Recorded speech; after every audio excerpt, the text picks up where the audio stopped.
Oh, sorry. He was waving. And I missed it. Yeah.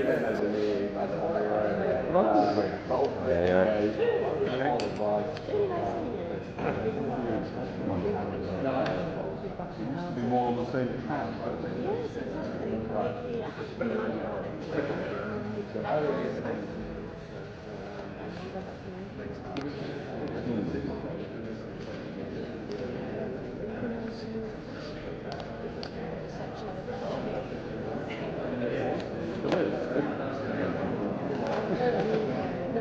Oh, I see that reception. Rubbish.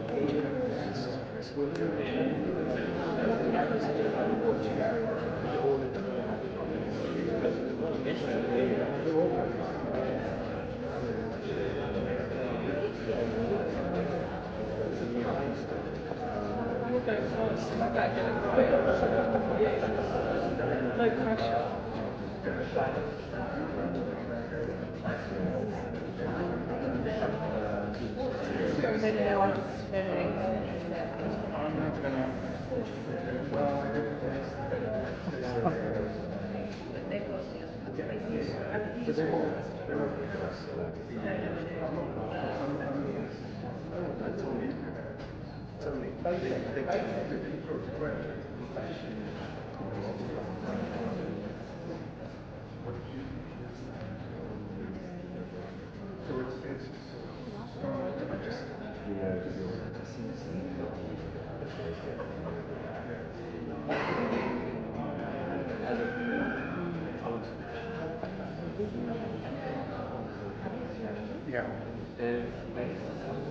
Yeah. Probably from there. I would think. Well, they make it. I don't know. It's fairly institutional.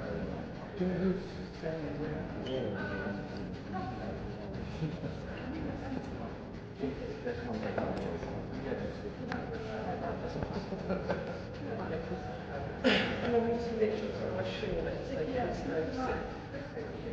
His nose was one of the Burner phone.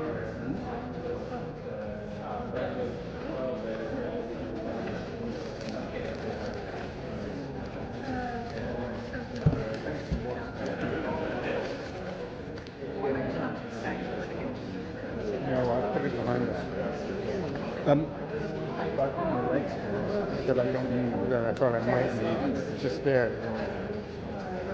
This is why he's not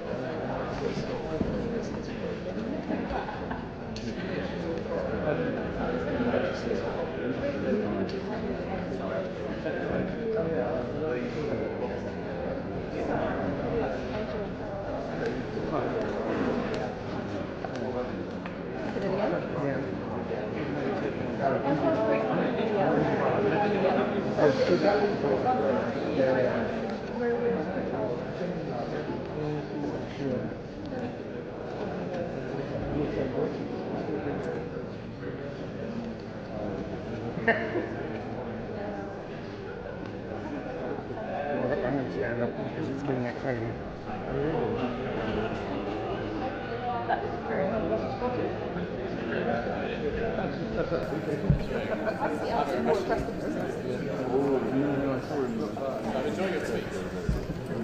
I'm not angry, I'm just wanting to be embarrassed.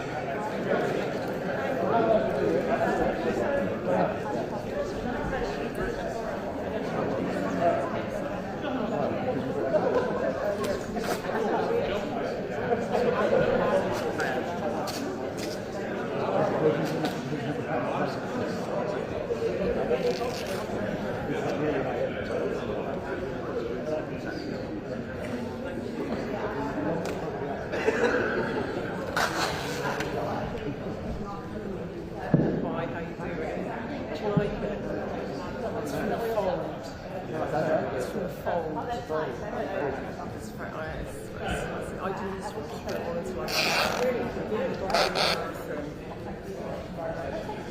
yeah, I tested you that before, true and horrific. I'm going to do it next year, though. Yeah, it's quite good, isn't it? In a sort of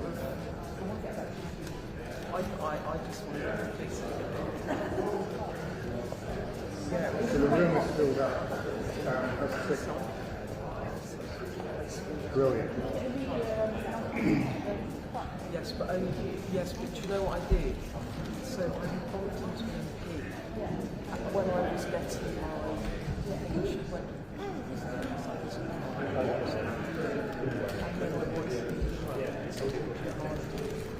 actually doing slightly work, and I didn't want to be sort of like trying to get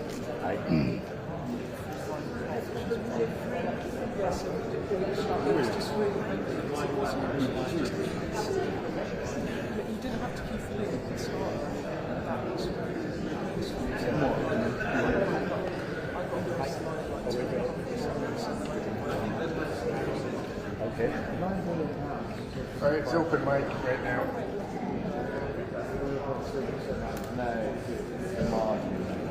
Oh, the sun's coming out. More or less what? So the Indian president would not.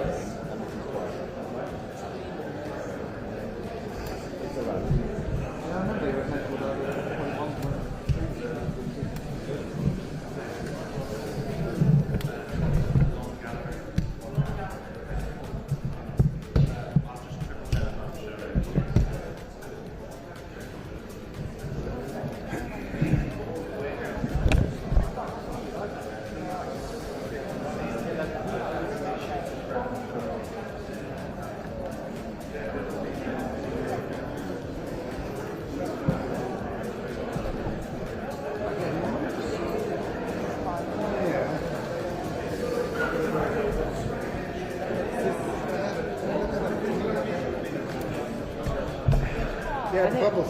I think it's because it kind of maybe bubbles out. The top is a little slow. Maybe it's probably my phone. It's the bubbles right in the center. Hello. Nice to meet you again, you. Free movement. Exactly. All my dreams have come true. FT, what won it? You did have a great day. It was such a great one. Such an amazing video. Oh my goodness. Everywhere. Yeah, the kind of funny stuff. I've been watching this for 60 years, waiting for this. Some of the videos are fabulous. So Alex Parker, do you remember him? So his son was there. He decided to become a Crystal Palace fan. Like, he's Brussels. And he just thought, and there's a picture of the final whistle goes, and he's just like, cheers and guys. Very emotional. Yeah. Pretty much every single Crystal Palace fan as well. Yeah, Every Crystal Palace fan I know. Yeah, very good guys. But the nice thing about it was that everybody was on the Palace committee. It was like the little guys against the Qatari petrol dollars and Emirates. Was it Emirates? Yeah, probably. Qatari. They're coming in here. Do you know what the deal is? Are all the questions still available? I don't know. But not for half an hour. Yeah, fine. That's what you want. Yeah. So I don't need to sit anywhere. It's really a waste of time anyway.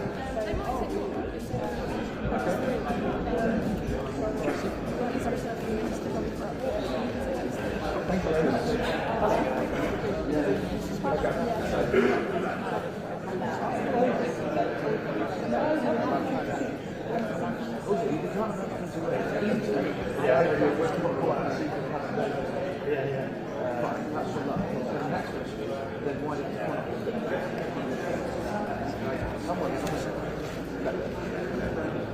Question as well.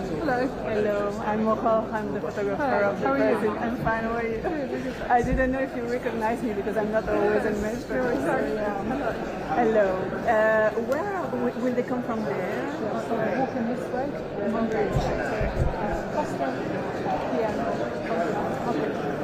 And can you move during the press conference? The only restriction on our side, so when the PM speaks, we'll obviously use the screens for audio, so just to not stand in front of the screen, so otherwise I'm quite relaxed. Yeah. So you try to relax? Yeah, sorry. Okay. Okay, yeah, thank you. No problem, thank you. So Eugene Kiss. So just before 12:30, I will change this back. I've done two. Let's do it. pass through everyone into this guy. Oh, you'll see what about it.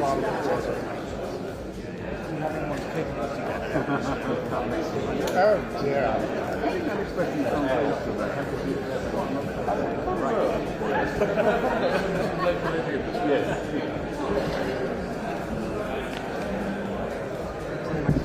When's your wedding?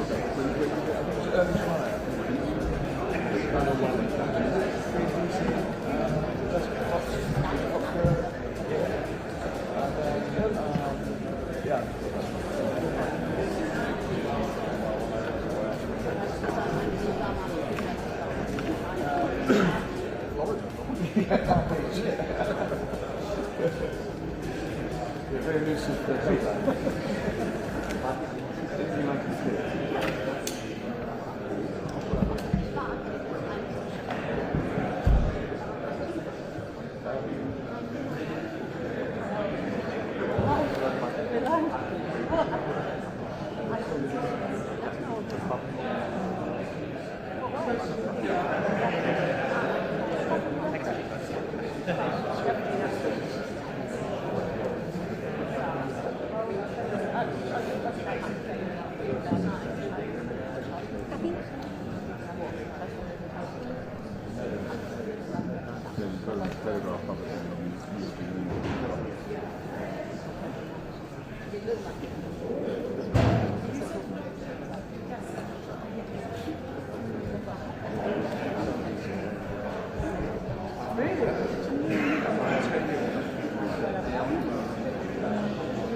The legal bloc. There's no legal bloc as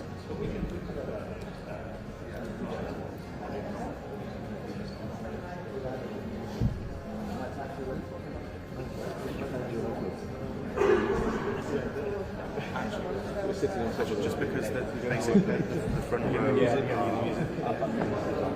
getting music. You're happy with the line? Getting music. You guys getting music? Can you low level? Yeah, it's really low. It's not the same level, but are you getting some background noise? Yeah. It's low. I'm not telling you it's low, but I'll give you a sense of tone in a second. Just make sure we're connected. Did anyone switch on the mic recently? Radio mic. Yeah. Did someone switch on the radio mic? Yeah, those are fine. Those I know those channels. Oh, that won't be it. All right, there must be someone outside then, because someone just jumped to the same channel. But I'll work around. Yeah, it's fine. I'll jump around. Okay, cool. I'll send some tone, and then then I'm going to mute the music as well. So. How tight are you, mate? If we're like that, is that doable? Well, I can see your head. Okay. Then you do your own stuff. But that's me wide. I won't be that wide sometimes. Yeah, I'm not standing there, but I'm just going to move. It's just getting wide. Where are you going to stand? Well, I'll be moving, so it's only like momentarily here and there. He's going to duck down. What's that? You.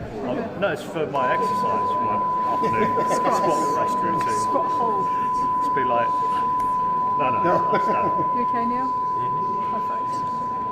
You don't want to Happy stand. with the order? Happy with the entry?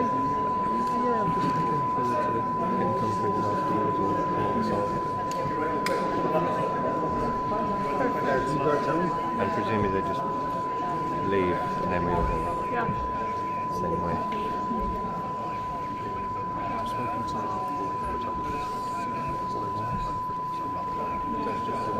I was going to use the top mic as a backup. I'll stand over by that one. I can turn it down and only bring it out if I need to.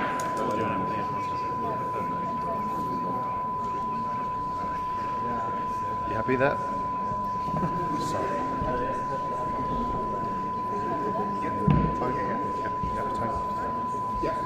can hear the front. That's perfect. That's right.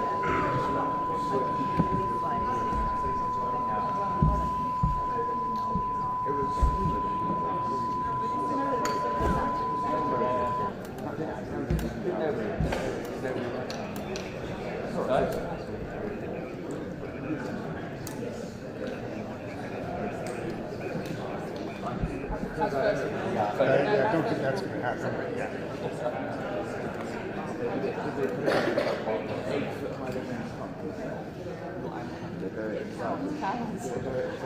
Yeah, this is slightly different.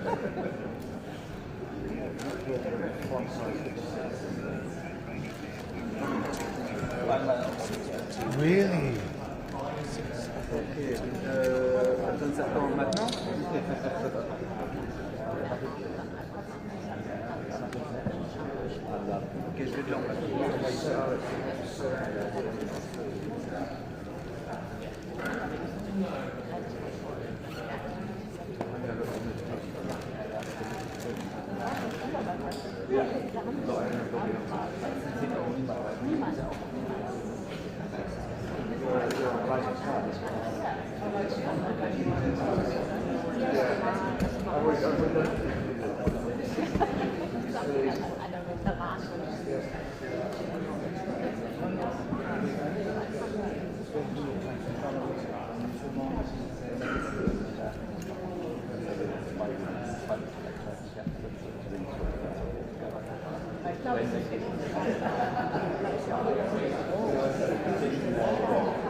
Just going to change the interior background.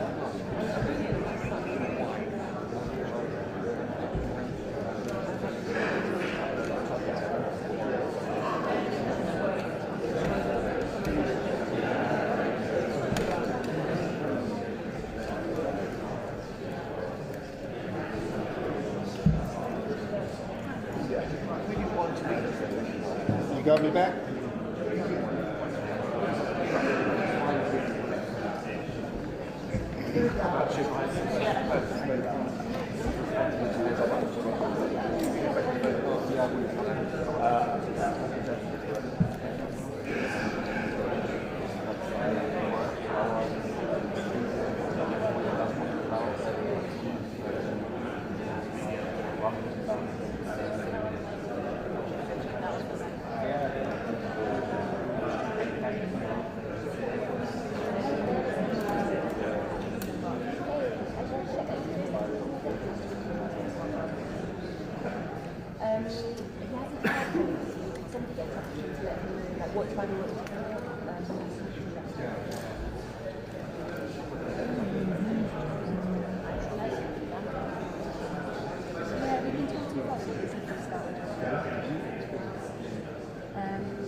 You get that because I'm actually doing the best readings out of it.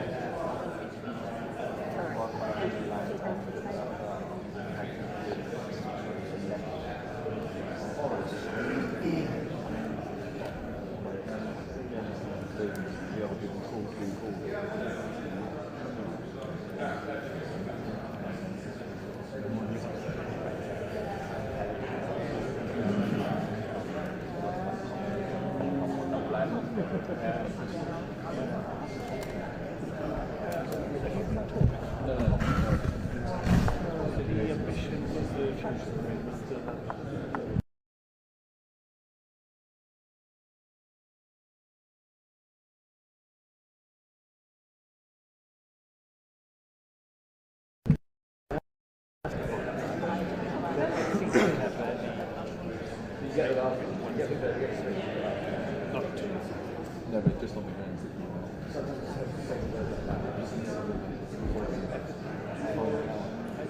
Are you aware? Are you aware if there's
That was a memorable one, but you had the, all the people with the scrambled eggs on the front row, and they were all listening to what being drank here for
Thank you.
They were sent to the briefings.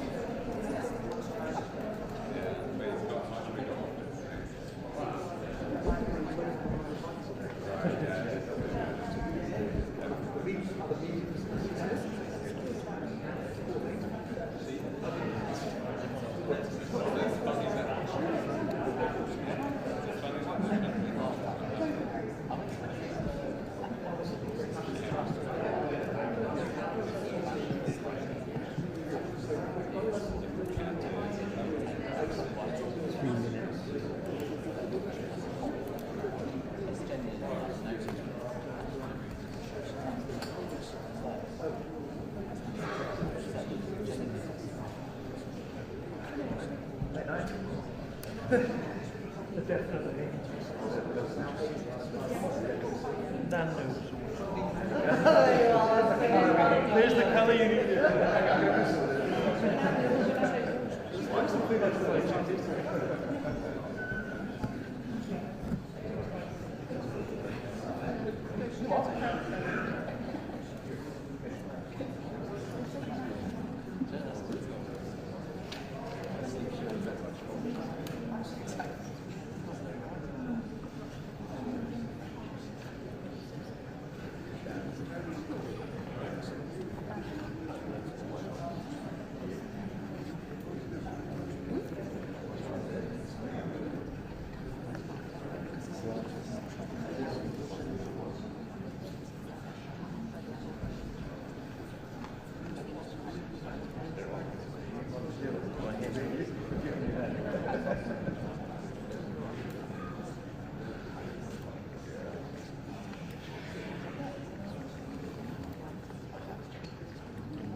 Anything places going to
Someone did.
Hello.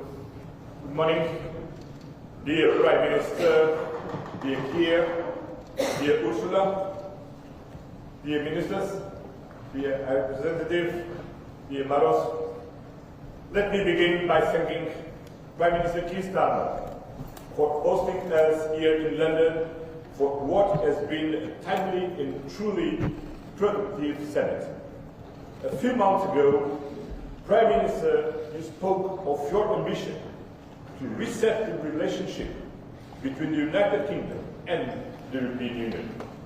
Today, I'm proud to say we together have delivered on that ambition. You succeeded, we all succeeded. The agreements we have reached today mark not just progress, but a new chapter in the relationship between the United Kingdom and the European Union, the start of a renewed and strengthened strategic partnership. Over the past months, we have worked tirelessly to rebuild trust. As we discussed during my visit to Downing Street in December, in an increasingly volatile world, deeper collaboration between like-minded partners, natural allies like us, is not a luxury, it is a necessity. Then back in February, I invited you to join the European Union 27 leaders at a retreat in Brussels to discuss defense matters. There I felt a new positive energy in our relationship. I saw the great potential of what we can accomplish together to make real, tangible progress for the people of the European Union and the United Kingdom. Since then, we have worked hand in hand to support Ukraine, to increase pressure on Russia, to stabilize and strengthen the transatlantic partnership, and to uphold international law and defending the United Nations Charter amid growing security threats.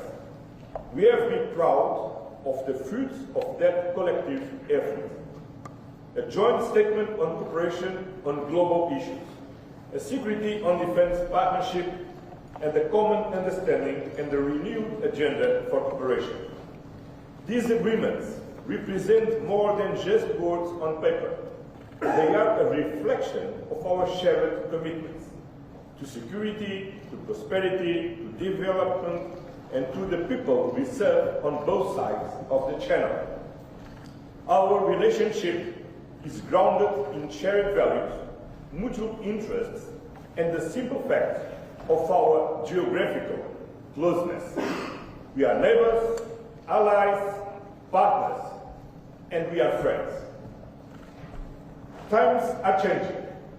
The rules-based international order is under attack. Multilateralism is being tested, and the European Union and the United Kingdom are providers of global stability. We must be guardians of the rules-based global order. Europe faces gravest security threat in decades, provoked by Russia's brutal war of aggression against Ukraine. Both the United Kingdom and the European Union are united in one belief. We share a fundamental responsibility for the security of Europe. That is why we are committed to continue our efforts together to achieve a comprehensive, just and lasting peace in Ukraine. A peace that guarantees Ukraine's independence, sovereignty, and territorial integrity. The ball is now in Russia's court. Together, we will intensify pressure on President Putin, including through a new package of sanctions, to bring him to the negotiation table. Russia must agree to an unconditional ceasefire. It must stop being a threat to Ukraine and to European security. On defense, our new partnership will bring deeper cooperation. It will strengthen Europe's contribution to NATO, and it will sharpen our focus on common strategic priorities. On trade, we are united in our commitment to economic stability. We both believe in free trade, fair, sustainable and open, as the engine of prosperity for our citizens and for the global economy. On migration, we will work together to reduce irregular flows and to strengthen cooperation with countries of origin and transit. And finally, today, we also address the situation in the Middle East. In particular, we address the tragic humanitarian crisis in Gaza, a tragedy where international law is being systematically violated and an entire population is subjected to disproportionate military force. There must be safe, swift, and unimpeded access to humanitarian aid. The remaining hostage must be unconditionally released, and the permanent ceasefire must be reached now. Our discussion reaffirmed our shared conviction that lasting peace and security in the Middle East can only be achieved through the implementation of the two-state solution. Prime Minister Keir, your leadership has been instrumental in turning ambition into action. Today's agreements are a testament to your determination and to the new tone you have brought to our relationship. The United Kingdom and the European Union are stronger when we stand together for prosperity, for security, and for peace in Europe and beyond. This is the message that underpins our renewed cooperation. This is the direction we are taking together after this successful summit, which will be just the first of many, because, as we have agreed today, from now on, the European Union and the United Kingdom will meet every year. So, see you last week in Brussels. Thank you very much. Thank you very much. Yes, thank you very much, Antonio. Thank you for the words. But my dear, this is a historic moment because it is the first ever EU-UK summit, and it is a success. And this is also thanks to your leadership, and I really want to thank you for the leadership, because it's not only about the summit, a day where we are here now in London, but it's all these weeks and months of preparation and hard work to get to the excellent result that we have. We're turning a page. We're opening a new chapter in our unique relationship. This is the story of historical and natural partners standing side by side on the global stage, facing most of the same challenges, pursuing the same objectives, like-minded, sharing the same values, and thus we are looking for solutions that are beneficial for both our people and standing shoulder by shoulder when it comes to really getting to the solutions. I want to have a look at the common understanding, which is basically the roadmap that we have agreed on to follow now after this summit. First, we have concluded our security and defense partnership. This will boost our cooperation in security and defense initiatives. There are lots of topics covered. For example, on the defense industry, but also military mobility, peace building, crisis management, or the countering of hybrid threats, just to name a few. And this is the first step towards UK participation in Europe's defense investment program. We call it SAFE. It's 150 billion euros of loans for joint procurement, and this security and defense partnership opens the door towards the joint procurement. We need another second step, but this joint procurement we've discussed will increase our readiness, will close military gaps that we have, and will increase, that's of most importance, our interoperability when our armed forces are going on missions together. It will create new opportunities, of course, for our defense industries, and as I said, open the opportunity for stronger, more coordinated support also for Ukraine. That's important either through joint procurement of military capabilities that then are brought to Ukraine, or for direct investment in Ukraine's defense industry. This is against the backdrop that we stand united behind Ukraine's fight for survival, and that we're strongly committed to a full and unconditional ceasefire leading to a just and lasting peace in Ukraine. My second point is that I want to speak about what lies at the heart of our partnership, and that's the people. Millions of families and friendships are on both sides of the channel. I am thinking back of my times as a student here in London, and from that experience I know the first place abroad you go when you're a young person, it's an impression for life. You fall in love with the city and the country, and for the rest of your life you're the best ambassador for this country. Therefore, I'm so glad that we have agreed that we will have Erasmus Plus for young people, and that we will work towards a youth experience scheme, just about this experience. This will allow the next generation to once again live and study in each other's countries, and this will build friendships that will last a lifetime. Turning to what connects us further, that is the topic energy and joint climate goals. Today, we have decided to explore the UK participation in the EU's electricity market. It's good for the stability of energy flows. It is good for our common energy security, because we know that a bigger market will also be good for lowering energy prices, and it will attract more private investment because of the regulatory stability and predictability that is there, to tap into the vast potential that the North Sea offers, specifically for renewable, cheap, and homegrown energy.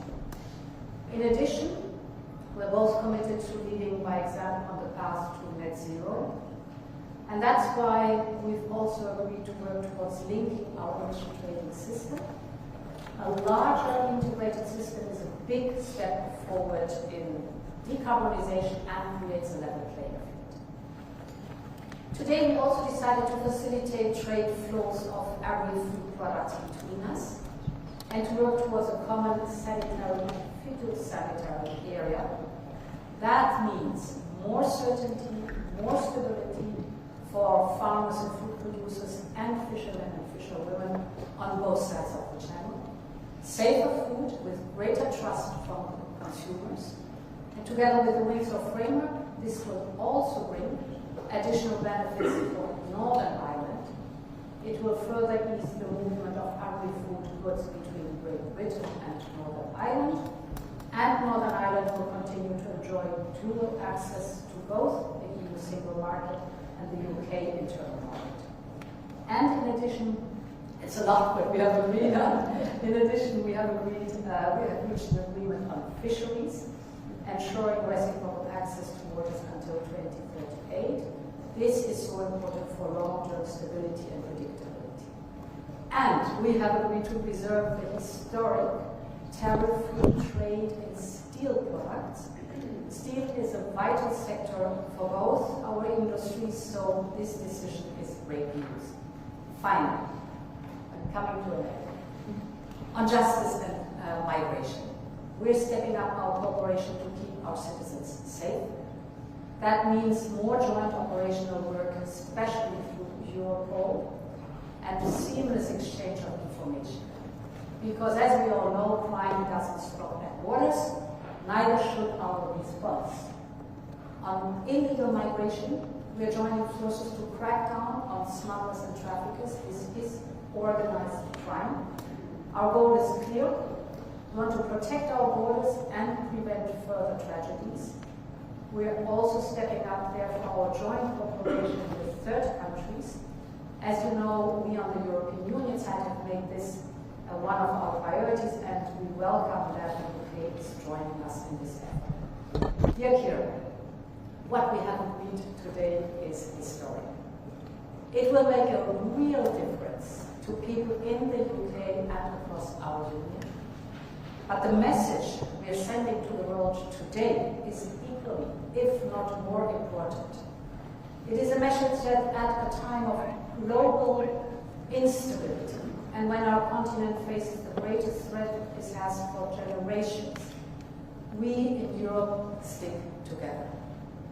A strong EU-UK relationship is of fundamental importance for that, for our security, for our prosperity, for our shared destiny on this continent. And this is what it's all about today. So I want to thank you for hosting us. It was a great summit, and thank you very much for your attention. Well, thank you, Ursula. Thank you, Antonio, for your words, and thank you for your leadership on this as well. Ladies and gentlemen, Britain is back on the world stage, working with our partners, doing deals that will grow our economy, and putting more money in the pockets of working people. In the last 2 weeks alone, we've delivered trade deals with India and the US.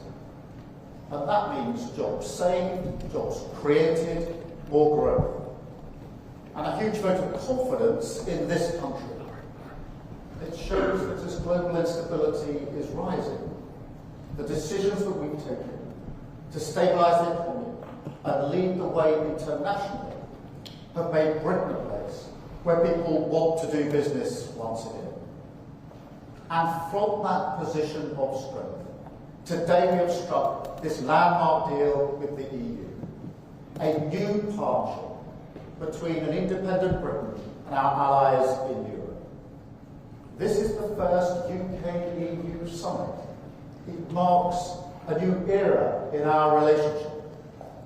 And this deal is a win-win. It delivers what the British public voted for last year. It gives us unprecedented access to the EU market, the best of any country outside of the EU or EFTA, all while sticking to the red lines in our manifesto about not rejoining the single market, the customs union, and no return to freedom. So this deal is good for both sides. And let me set out why it is good for Britain. We've struck an SPS deal. to make food and agricultural trade with the EU cheaper and easier. And that is slashing red tape and bureaucracy. And that means lower food prices at checkout, more choice in our supermarkets, and of course more money in people's pockets. It will boost British exporters, because once again, after a long absence, we'll be able to sell great British burgers, shellfish, and other products into the EU. We've also struck a new defence and security partnership to strengthen our cooperation and strengthen our security, which is vital in this dangerous new era. And it will open the door to working with the EU's new defence fund, providing new opportunities for our defence industry, supporting British jobs and livelihoods. We're also increasing our cooperation on emissions trading, saving UK businesses from having to pay £800 million in EU carbon taxes. Once again, supporting British businesses, backing British jobs. Next, we're increasing our cooperation on energy to drive down bills in the long term. The agreement negotiated by the last government left us with more expensive ways of working with our neighbours, despite being physically connected to the European Union by our underseas cables.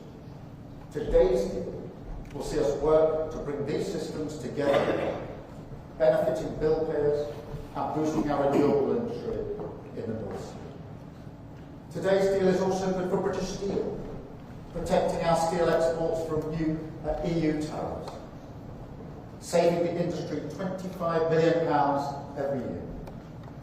Another example of this government backing our steel sector to the hill. We've reached a deal today on fish, protecting our access rights and fishing areas, with no increase in the amount that EU vessels can catch in British waters. Our fishing industry will also benefit from the new SPS agreement, which slashes costs and red tape for our exports into the European market.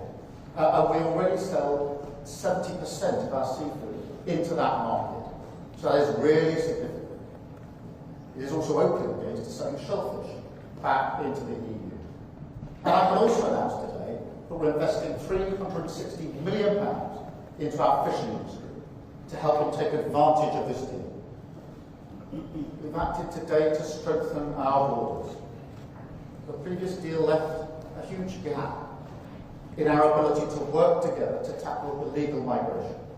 So this deal closes that gap, so we can work across migration routes to end the migration crisis and smash the criminal gangs. We're boosting our cooperation on law enforcement, combating terrorism and serious organised crime, with better sharing of intelligence and data, including facial imaging, for the first time. Today's deal will also help British holidaymakers, as we're confirming that they will be able to use e-gates when they travel to Europe, ending those huge queues at passport control.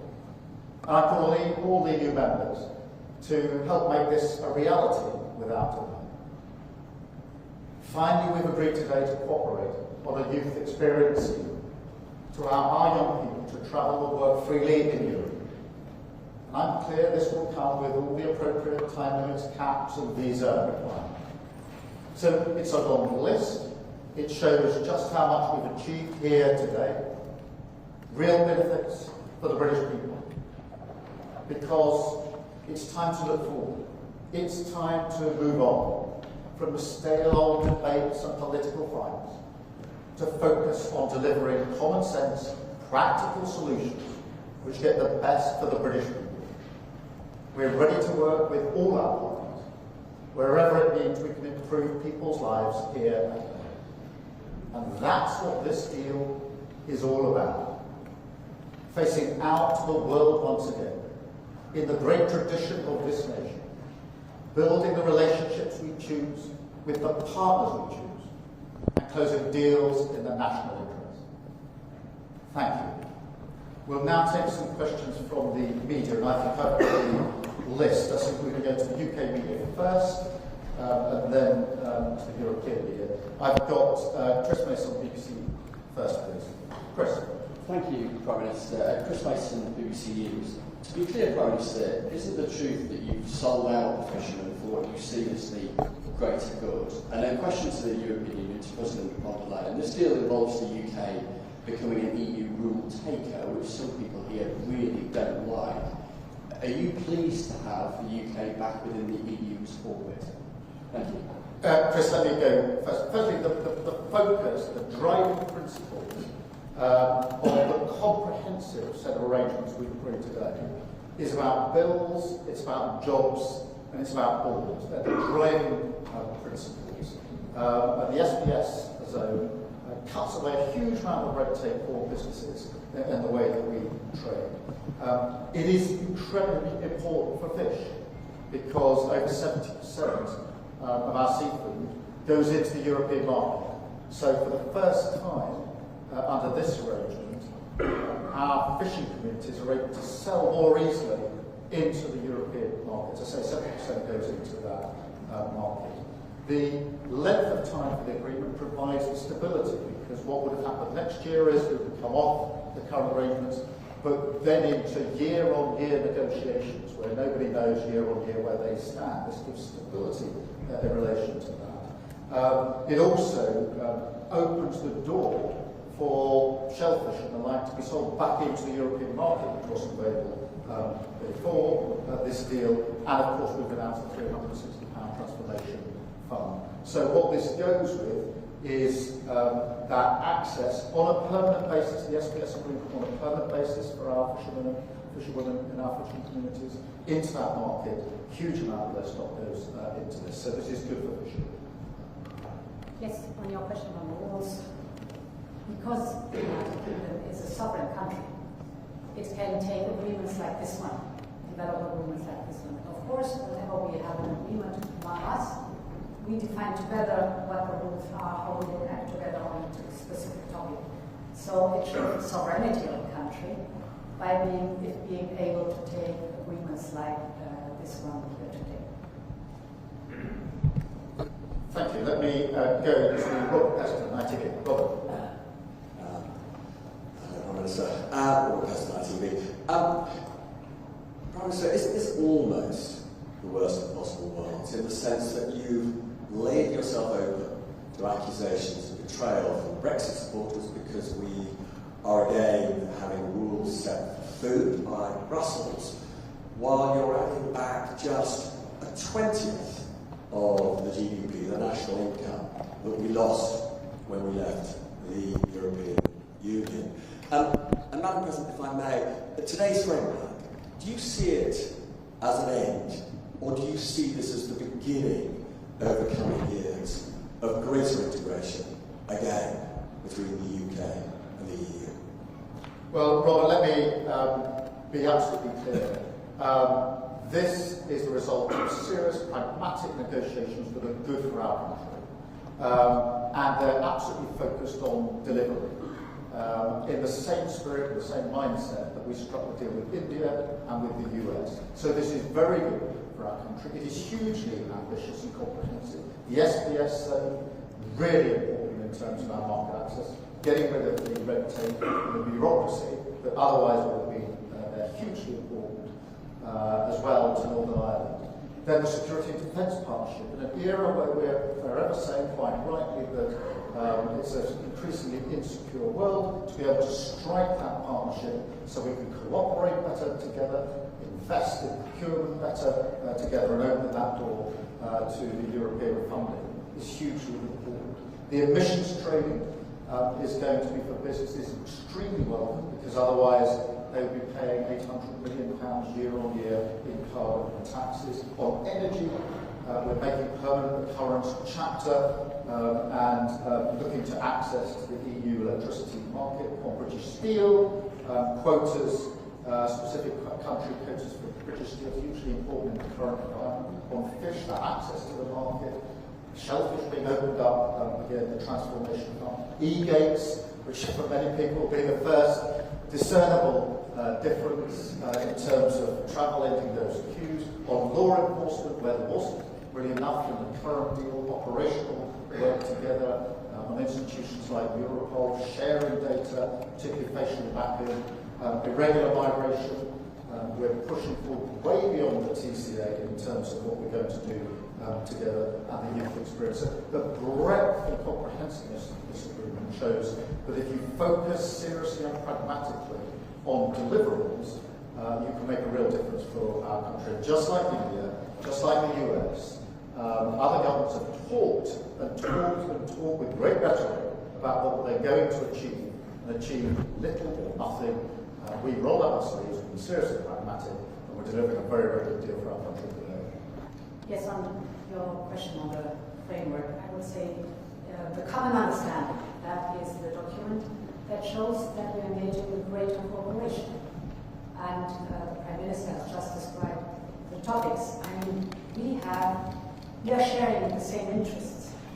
We're very close friends and allies, and if you look at the topic where we agree on greater cooperation, for example, energy, we share the interest to lower the energy prices, and we share the interest to be more independent in producing energy, and to have more energy security and renewable energy. So that's one of the topics where we engage.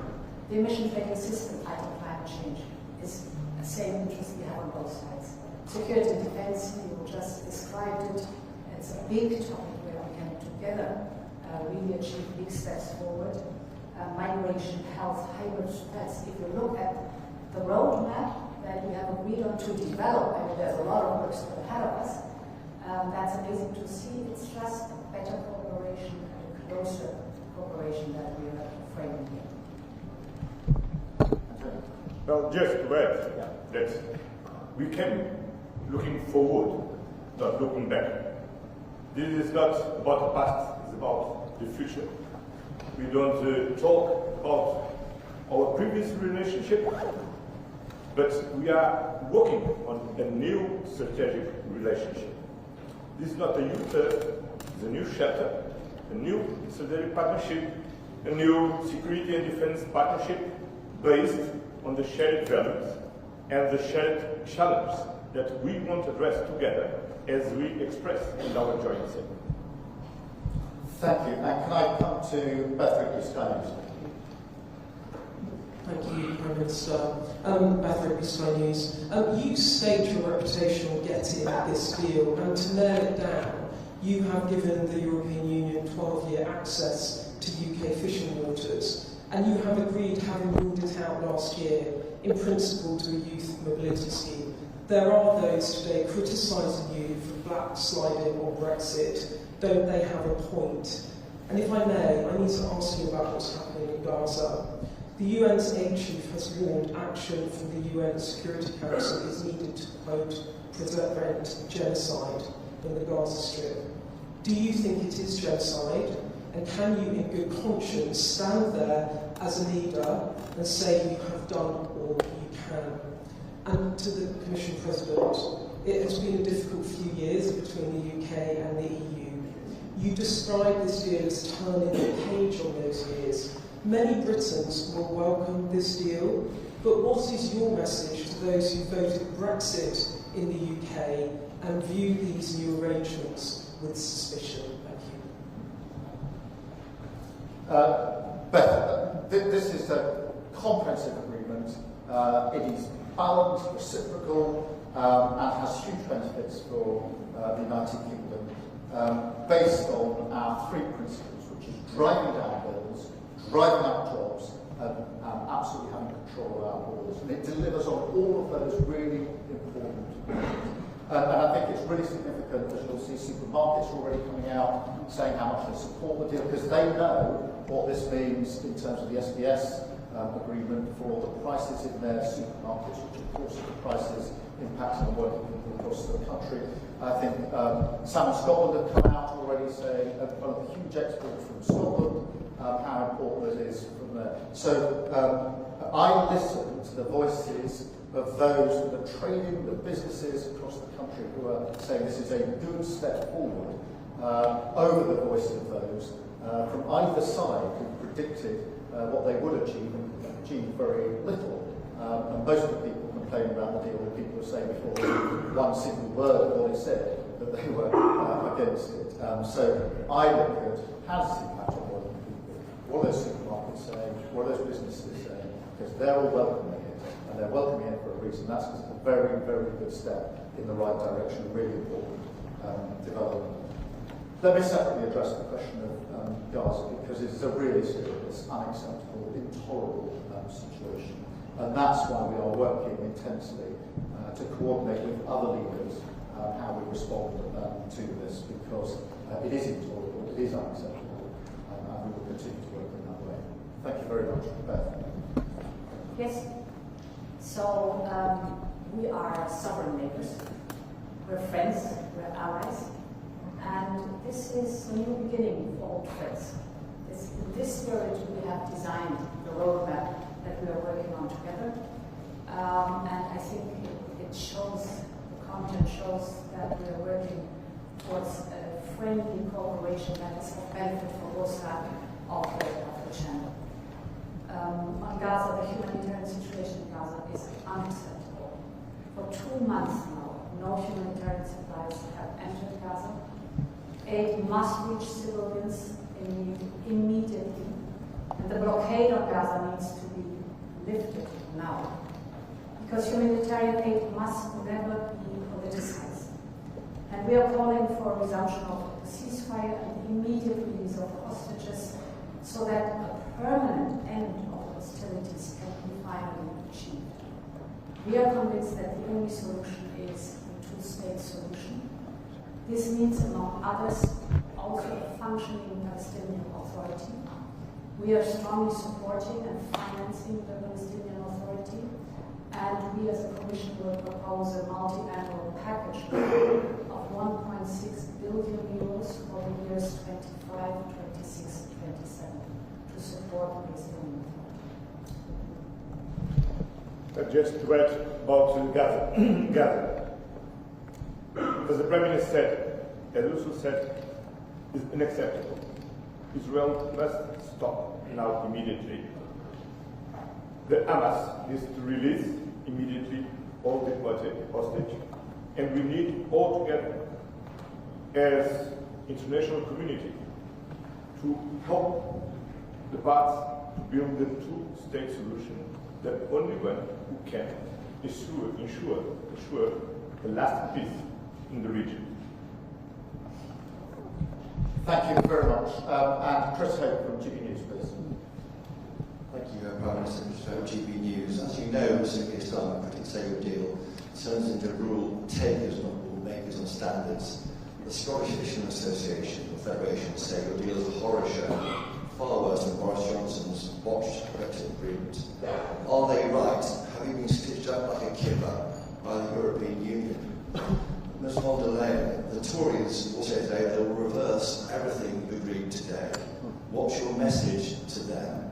And Mr Costa, what are your plans for your future summits? Do you want to see the UK and re-enter the single market and the customs union in your lifetime?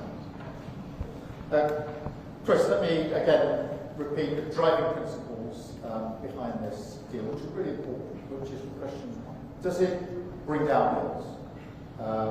And I think it's really important to see the reaction of supermarkets of Sam Scotland to begin to answer that question, because they are celebrating this because they know it will reduce prices. And we all know how hard the cost of living crisis is bearing down on working people, and therefore bringing down bills is hugely important. Does it boost jobs in security, in defence, steel, of course, and of course across all those areas affected by the SBS agreement, energy and electricity also within the scope of this. And then, of course, does it take vital measures to help protect our borders? And this goes beyond what we've been able to do before in answering those questions. So they are the principles that we set for this. I think it's important to remember in relation to fishing that next year, under the old arrangement, we didn't cease to have any EU fishing in our waters. We simply went to a year-on-year negotiation, which means there's no stability for anybody. And because of the SPS zone being permanent, that does mean for fishing communities that the fish can be sold into the European market. When 72% of your fish is into the European market. That makes a material difference in terms of cutting red tape and the bureaucracy. And of course it unlocks some of the leverage, etc., which couldn't be sold into the market at all until we made this arrangement.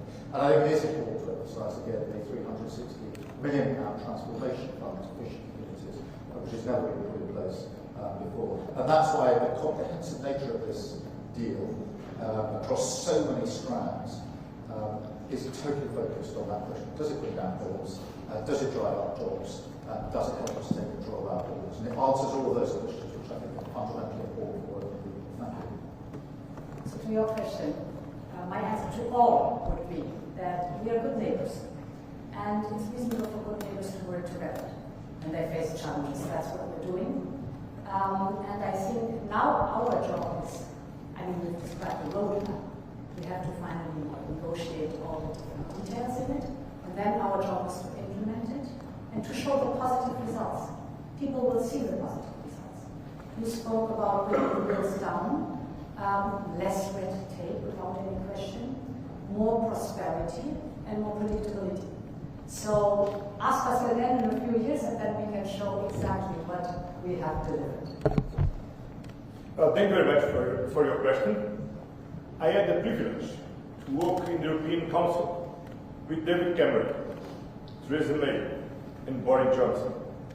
I had the experience to negotiate with Cameron an agreement to avoid the Brexit, to negotiate with him the withdrawal agreement, the Windsor agreement, the trade and cooperation agreement with him, with Theresa May, and finally with Boris Johnson.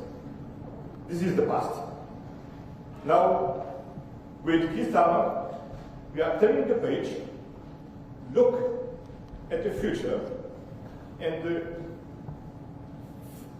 closing the gaps, but build on a new strategic partnership.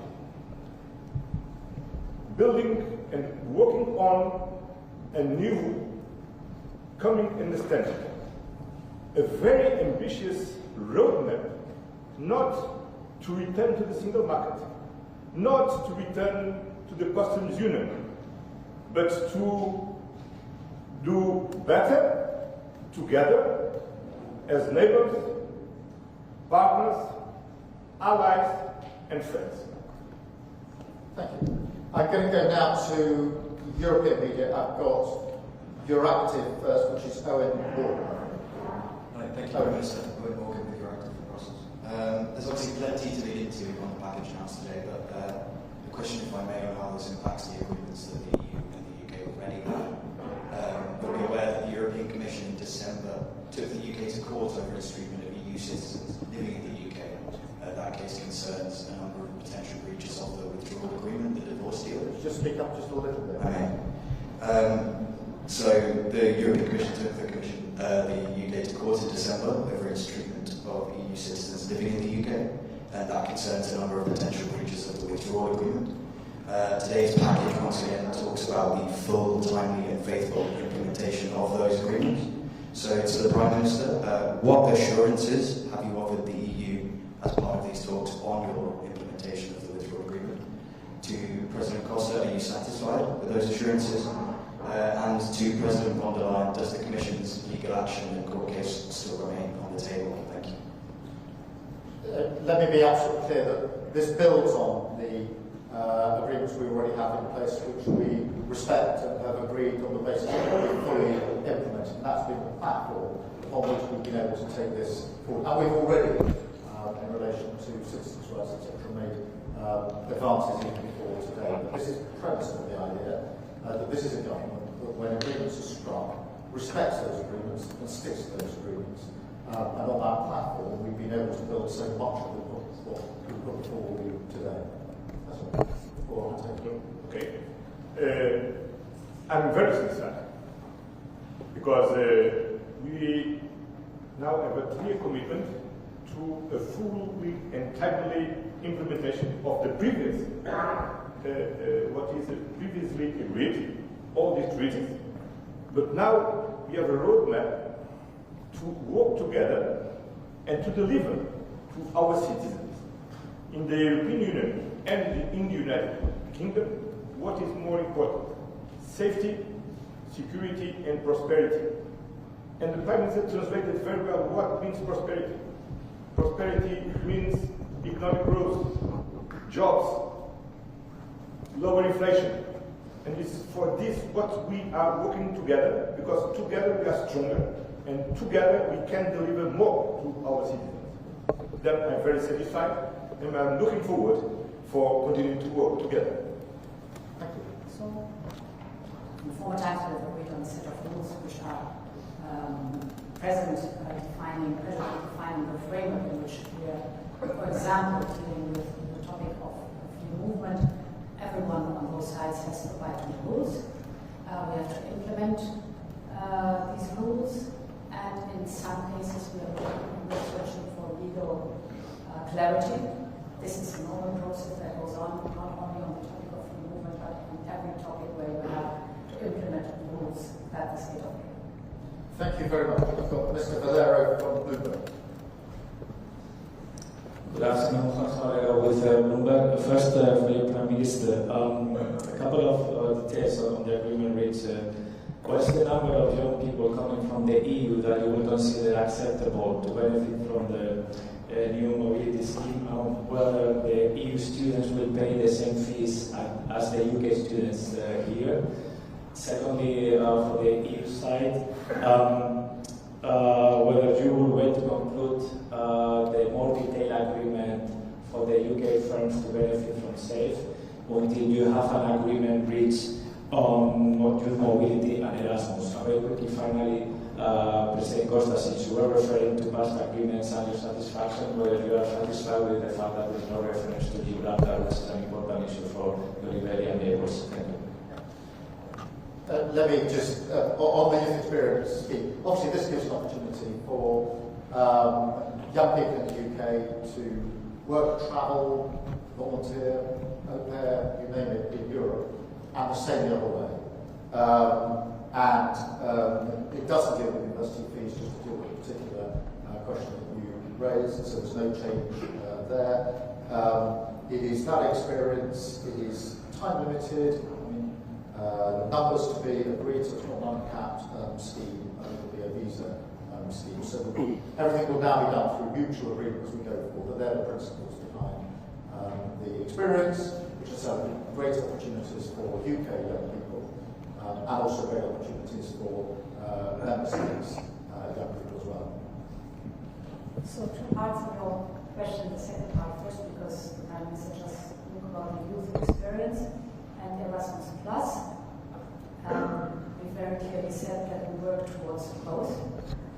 What is of course now important to detail, to sort out all the details and to describe and then implement all the details. That is now the process that is starting, but the political will is very clearly stated in the paper. We want to work towards Erasmus Plus and the youth experience scheme, which is good news for the young people. Your second question was on SAFE for the UK. Indeed, it's a two-step approach towards SAFE. The first precondition is the security defence partnership. That has been concluded today. And it opens the door for the UK to participate in the joint procurement under SAFE. Then there comes the second step that is necessary to negotiate a second agreement. And here we detail out, it's again process of detailing out budget contribution, reciprocal market access, and rules on security of supply. And this will give, that's important, in the end, the UK industrial participation. This is the goal that we have to do. On Gibraltar, the Commission and the United Kingdom government are talking, negotiating. Ara Sefcovic, David Levin, is making a very good job. It's an ongoing job, work, and my feeling is we are not very close to conclude this work. No, very? Not very far. Ah, no, very far, sorry.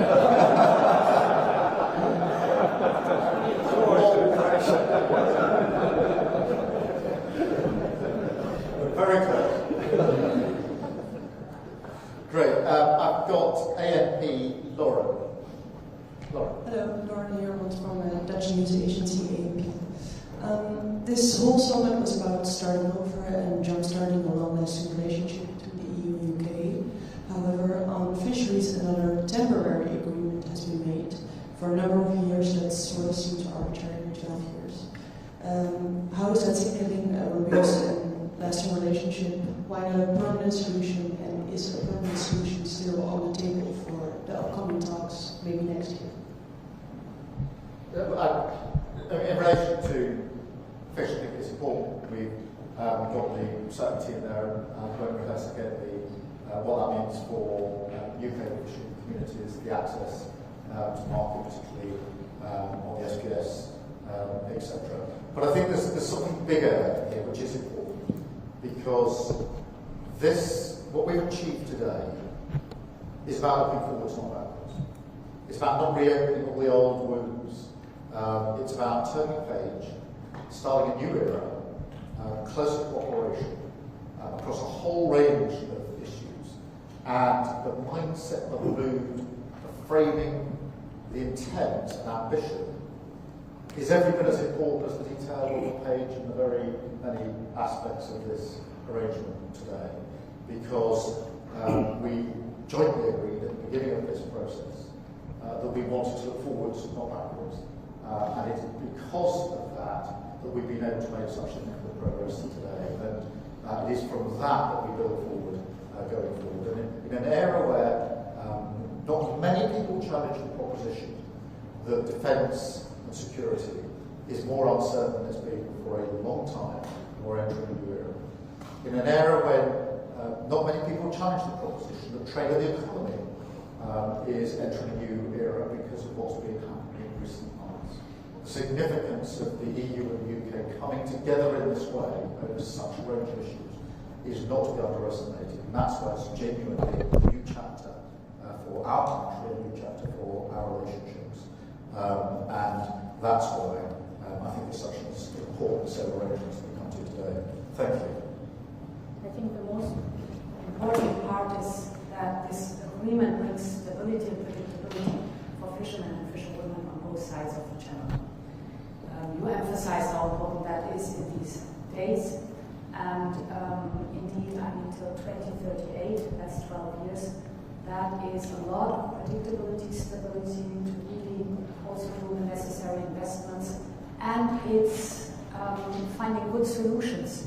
We've been working on for a long time, but prolonging now the time where we can live with these good solutions. Great. Just on this predictability and stability point, it's really important in the current environment to have predictability and stability, because when there are uncertain times of instability, having that bedrock is hugely, hugely important. And that's why it's important to emphasise the permanent nature of the agreements we've reached on SPS, on defence and security, etc. These are not time limited. These are permanent arrangements, deliberately so that we can be clear about the long-term future of this relationship. And then I've got table meter, I think it is Stephen as well. Stephen. Yes, hello, Chef Minister for your table. I have a question. I mean, we hear a lot of announcements. I have a question on the timelines. When actually will these different agreements enter into force, or when citizens will feel the effects, for example, of the SPS agreement, of the e-gates, and then maybe for President von der Leyen on the safe regulation, how long do we think will it take to come to this agreement, to connect the UK directly to these common projects, and how much the UK will have to contribute? I mean, financially, can you give a figure to us? And for President Costa, you mentioned Ukraine. If I'm not wrong, I think at this moment, or maybe in an hour, President Trump will call President Putin. What is your expectation, and what if he cannot convince Putin to agree to this unconditional ceasefire? Would the EU go ahead with more sanctions, and what kind of sanctions? Thank you. Let me address the timelines to start with. Firstly, can I emphasise the speed with which we've got to this summit and the achievements at this summit, because we came into government just over 10 months ago. We started in earnest in the autumn of last year in terms of what we wanted to achieve from this summit, and therefore in 6 months or so we're able to agree across this broad range, comprehensive range of issues, and that is real progress at pace. In the past, I genuinely think it would have taken very much longer to reach any one of those strands in terms of agreement. And our message to our negotiating teams this morning, as we celebrated how far we'd come, was to go at pace to make good on these commitments now. And that's a joint instruction to our teams. So we want to see the benefits of these coming just as quickly as possible for all of our citizens. And so you can expect the same pace and intensity as we go forward on each of these strands going forward. Thank you. I can continue here. The SAFE instrument has not just been approved by all the institutions, so it's ready to go. And therefore, we have to work hard that we have the second step also negotiated, and then we're going to be indeed ready to deliver. So it's a question of, I hope, only a few weeks, and then we should be done. Achieve just and lasting peace in Ukraine is a main priority for the European security. And for this is essential unconditional and immediate ceasefire from Russia. I wish all the best for this call between President Trump and President Putin. We have been very supportive of all President Trump's efforts to stop this war. With the strong leadership of Prime Minister Keir Starmer, built a coalition of the willing to ensure that a positive outcome of this effort from President Trump ensure effectively a lasting peace in Ukraine and enough security measures. Then we are waiting with anxiety for the outcome of this talk, and I wish all the best for this talk, because from this talk depends a lot of the future of Ukraine and the people of Ukraine. Thank you, Antonio. Thank you, Ursula. Thank you, all of you. Thank you. And we stay close, not sorry, ladies. Sorry,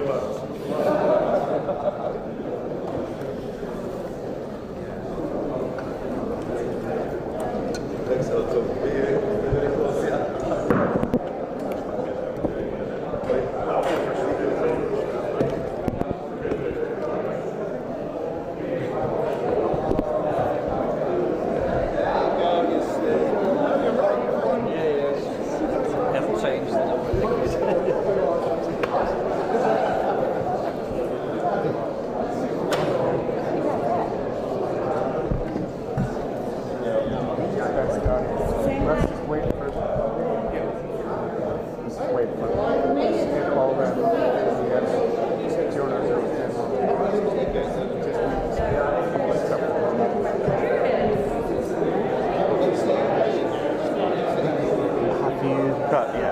No, do you want? Yes, please. That's it. Do